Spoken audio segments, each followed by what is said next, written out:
Bonjour à tous, ici Mookie de Chandaga et bienvenue à ce 9e épisode de Mookie Taben. Je suis en feu ce mois-ci, je filme super à l'avance, j'ai fini le livre très tôt, en partie parce que j'ai beaucoup de temps pour lire ces derniers temps, mais aussi parce que c'était un très bon livre. Sans plus attendre, je vous présente Mariam Sharma Hits the Road par Sheba Karim. Vous avez sûrement en tête la chanson Hit the road, Jack, and don't you come back no more, no more, no more, no more. Hit the road, Jack, and don't you come back no more. What you say? Après un scandale qui implique sa meilleure amie Ghazala, Mariam embarque pour un road trip vers la Nouvelle-Orléans avec son ami Gaze et leur ami qui a du mal à sortir du placard, Umar.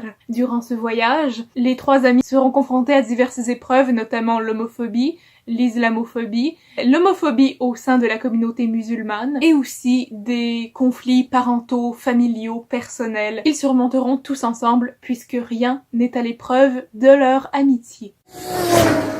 J'ai pas grand chose à dire sur le style, c'est écrit à la première personne du singulier du point de vue de Mariam. Et ce que j'ai trouvé assez bien vu, c'est que l'auteur ne s'est pas contenté de faire en sorte que tout était à propos de Mariam. Elle se concentre beaucoup sur ses amis, ses compagnons de voyage, et dans ses dialogues, elle permet à tous ces personnages de prendre la parole. J'en parlerai plus tard, mais dans des exemples comme l'islamophobie ou l'homophobie, ce sont des discours rapportés directs. Ça veut dire que le lecteur est à même de juger en quoi ces discours sont homophobes ou islamophobes ou racistes, au lieu que ce soit teinté par la vision de Mariam. Donc ça nous permet d'avoir un regard beaucoup plus critique sur nos propres paroles ou ce que nous pourrions entendre. En revanche, certains dialogues m'ont paru peu naturels. Par exemple, quand Mariam rencontre son père, c'était tellement surréel qu'on aurait dit qu'elle hallucinait. J'ai conscience que c'est l'effet voulu puisque son père est tout un personnage, mais comparé à tous les autres dialogues qui ont l'air beaucoup plus naturels, j'ai trouvé celui-là forcé. Tu peux jouer un personnage et être cohérent. En bref, même si son père a une présence très ténue, c'est un personnage limite tertiaire, je trouve qu'il y avait d'autres moyens d'amener son excentricité.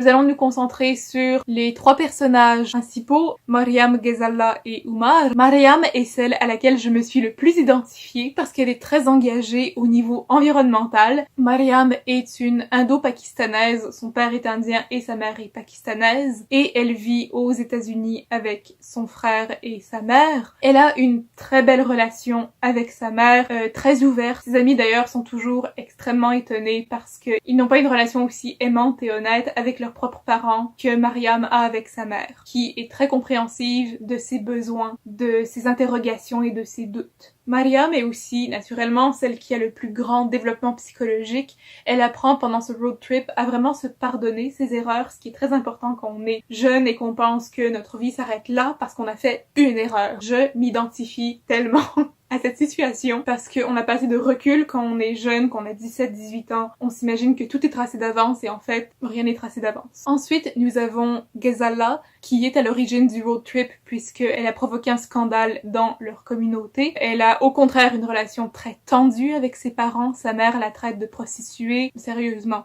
Elle la traite de pute, elle lui dit qu'elle apporte de la honte sur leur famille. C'est une personne très libre sexuellement parlant qui cache ses plus profondes insécurités derrière son sourire. C'est celle qui est la plus énergique et la plus souriante et la plus positive parce qu'elle refoule au fond. Elle refoule toutes ses épreuves et tous ses traumatismes. J'ai aimé qu'elle ne s'apitoie pas trop sur son sort. Elle ne veut pas qu'on la prenne en pitié, elle ne se considère pas comme une victime, ce qui est merveilleux, mais ça peut aussi la détruire psychologiquement. Ensuite, nous avons Umar qui est en conflit avec sa religion et sa sexualité parce que il est homosexuel et son père est foncièrement homophobe et il vit dans une communauté qui est homophobe. D'ailleurs, il y a un passage extrêmement frustrant. Ils sont à une réunion musulmane annuelle mondiale où il y a plusieurs conférences à propos de l'islam. Et là-dedans, il y a une conférence sur la communauté LGBTQ+, et c'est horrible ce qu'ils disent sur la communauté. Je vais peut-être vous en lire un extrait tout à l'heure, je sais pas si je vais avoir assez de sang-froid pour le lire jusqu'au bout, mais c'est juste pour vous montrer à quel point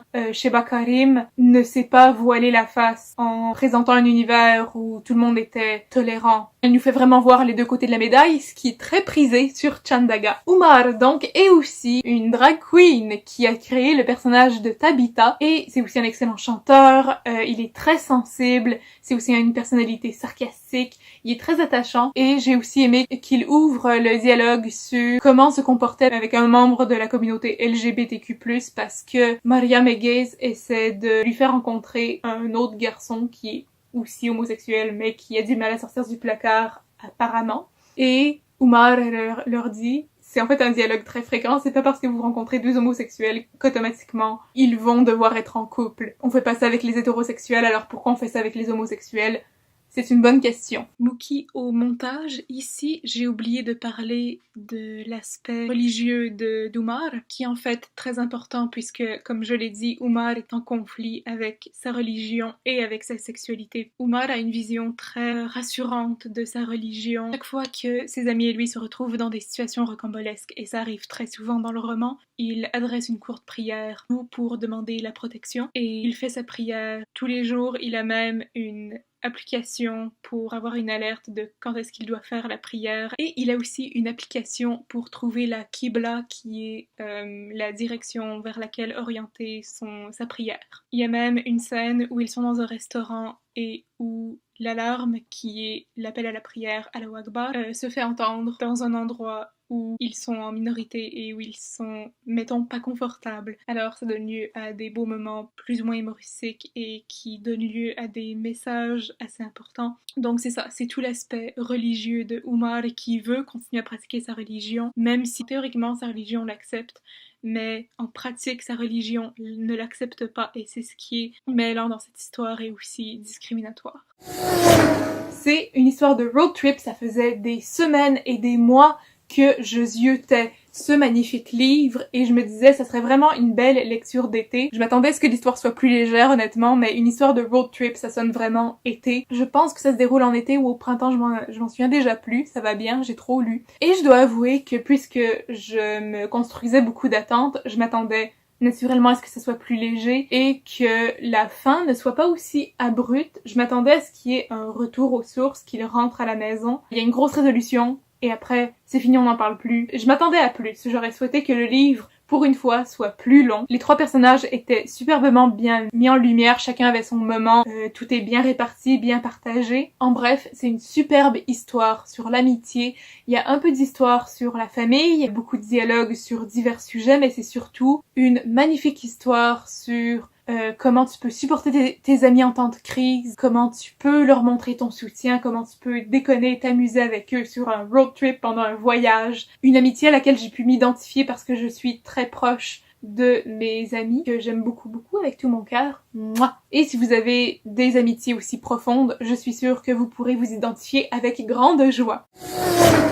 Il y a un discours sur l'islamophobie, un discours sur les préjugés, discours sur l'homophobie au sein de la communauté musulmane. Je vais pas trop en révéler, mais à un moment donné, ils confrontent une personne qu'ils n'auraient jamais soupçonné être islamophobe et ils essaient de dialoguer avec cette personne-là et à la fin ils se rendent compte que c'est inutile parce que cette personne-là est bouchée et c'est super frustrant. En fait, il y a de l'islamophobie, mais il y a aussi cette espèce de permission que la communauté a le droit de faire des blagues, mais pas les autres communautés. Alors, les trois amis viennent de confronter la personne islamophobe et à la fin du chapitre, ils commencent à faire des blagues. Au fond, Gaze et Umar se moquent de Mariam qui est végétarienne alors qu'ils veulent aller dans un steakhouse, je pense. Est-ce que c'est un steakhouse? Non, c'est Princess Hot Chicken Shack. Excusez, c'était du poulet. Mariam dit, hello, have you forgotten that I'm a vegetarian? Whoa, Umar said. I think you're mean, vegeterrorist, Gaze said. Osama bin Lettuce. Umar said. En tout cas, ils servent des insultes comme ça. Et pour eux, c'est correct parce que c'est leur communauté. Eux, ils savent de quoi ils parlent. Et eux, ils ont le droit d'en rire. Oh boy, oh boy, oh boy, est-ce que je vais vous lire ça? L'homophobie. Oh boy, tellement un chapitre difficile. Oui, en fait, le grand événement où ils vont s'appelle Layana. Oh boy, oh boy, oh boy, oh boy, oh boy, oh boy. Êtes-vous prêts? Je ne crois pas. Alors, c'est un sheikh qui parle et ce sheikh-là ne fait pas partie de la communauté LGBTQ+, en fait. Ils n'ont pris personne qui faisait partie de la communauté LGBTQ+, alors que ça parle de... Go figure. Being a homosexual is not a problem in Islam. We should love and accept the homosexual as part of our community. However, there is a distinction between the homosexual person and the homosexual act. According to all the Islamic scholars, and anyone who says otherwise is playing interpreted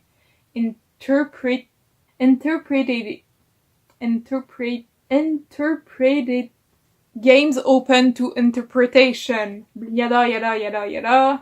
Now I have people come to me and say, Sheikh, gay people are born that way. If Allah made them this way, would he not want them to live as homosexuals, engage in homosexual relations with another man? Et en passant, il ne parle jamais de lesbienne ou de transsexuel ou de queer. To them I say, just because you're born with an urge does not make it right. Lots of people are born with innate sinful urges that they must fight against. For example, pedophilia. Some people have the innate urge to have sex with young children, but they must fight this urge if they want to be good people, because to act upon the pedophilic urge would be a sin. Oh, you didn't. Yuka Minakota, et ça va juste en empirant cette conférence-là. Mais oui, il y a un dialogue là-dedans. Du moins, l'ouverture à un dialogue. Une espèce de dénonciation de l'auteur, sinon des personnages. Il y a aussi un dialogue sur le racisme. À un moment donné, ils ont un très beau dialogue, en fait, sur le racisme, en se disant que eux n'étaient pas seulement victimes de racisme, mais eux aussi projetaient leurs préjugés sur les autres personnes. Ils ont eu un préjugé sur une personne qu'ils pensaient islamophobe. Le thème, bien entendu, de l'amitié, dont je vous ai parlé tout à l'heure. Le thème de la communauté LGBTQ+, qui est représenté par Umar. Et aussi la sexualité et les relations amoureuses. L'un des extraits préférés, je sais pas si je vais vous le lire, je veux que vous le savouriez en fait. Gaze raconte l'histoire coranique de Youssouf, qui est l'équivalent de Joseph qui aurait interprété des rêves, si je me fie à DreamWorks. Et c'est tellement drôle comment elle le raconte. J'adore en fait que ce livre parle de sujets très lourds, mais parfois il y a des petites perles d'humour qui sont magnifiques. J'adore ce livre. J'aime beaucoup mes choix de livres ces derniers temps. Ok, je vais vous en lire un extrait parce que vous le demandez si gentiment. So he ends up in Egypt, and the minister buys him and brings him home, and he's so smoking hot that Zuleika, the minister's wife, is totally beside herself with desire. She wants him so bad that one day she can't take it anymore, and she locks the door of the room and is like, come over here, hot stuff. Je trouve l'anachronie super intéressante et son histoire continue ainsi. Elle raconte l'histoire vraiment avec son propre style et c'est excellent. Beaucoup de références à l'islam à travers Umar, naturellement, qui prie plusieurs fois par jour, et Gaze, qui observe la religion sans trop y prendre part. Il y a quelques références à des films Bollywood, mais aussi d'Hollywood, comme Eat, Pray, Love. Aussi l'histoire coranique de Youssouf. C'est particulier ici parce que Mariam n'est pas vraiment en contact avec ses racines, et aussi elle n'écoute aucun film, ce qui fait changement de la plupart des autres livres qu'on a lus jusqu'ici, puisque pas mal tous les livres qu'on a lu, peut-être à part The Star Touch Queen et A Crown of Wishes et The Three Mistakes of My Life, pas mal tous faisaient référence à des films Bollywood. Alors j'ai trouvé ça particulier de sa part, ça la distingue vraiment, ça la sort du lot, mais Mariam trouve d'autres moyens d'honorer ses racines. La page couverture fait référence à des éléments dans le roman. Ici, vous avez un lota, une écharpe, parce que Umar porte beaucoup d'écharpes, un micro parce que Umar chante. Ici, vous avez une référence à la Nouvelle-Orléans parce qu'il porte toutes sortes de colliers pendant l'espèce de gros festival auquel ils vont. Le masque en référence à Tabitha, la drag queen d'Umar. J'en avais un autre. Oh oui! les brownies. Vous savez déjà ce que ça veut dire, mais ils vont à une soirée et ils mangent des brownies. Et bien sûr des cartes qui sont des cartes des États-Unis. Ils voyagent entre autres dans les États les plus islamophobes des États-Unis, ce qui se déroule très bien, vous vous en doutez. Ah oui, et le tapis de prière dans le coin ici, je pense que c'est un tapis de prière, je ne suis pas sûre. Encore une fois, une référence à Umar. Et ça m'a vraiment donné le goût de lire les autres livres de Sheba Karim. Alors, si vous la connaissez bien, si vous connaissez ses autres romans, n'hésitez pas à me laisser un commentaire ou à m'écrire pour me conseiller ses autres romans. C'était le premier roman sur l'islam que je lisais et sur la culture pakistanaise, entre autres. Et je serais vraiment curieuse d'en apprendre plus à ce sujet. Non, c'est pas vrai, il y avait The Three Mistakes of My Life qui parlait d'islam. Mais c'est toujours de la perspective des hindous. Donc là, on avait vraiment la culture musulmane dans ce roman-là, et non selon une autre perspective. Et c'est ce qui conclut ce 9e épisode de Mukitaben. J'espère que vous avez apprécié cet épisode. Merci de l'avoir écouté jusqu'au bout. Si vous avez aimé cette critique littéraire, n'hésitez pas à liker, commenter et partager cette vidéo. Nous sommes sur Facebook, Twitter, Instagram, Bolyshake et nous avons un blog de traduction. N'hésitez pas à me partager vos recommandations littéraires. J'ai aussi fait une chorégraphie récemment sur Sony. Si vous voulez aller la voir, c'était en l'honneur de Holly et nous nous revoyons très bientôt.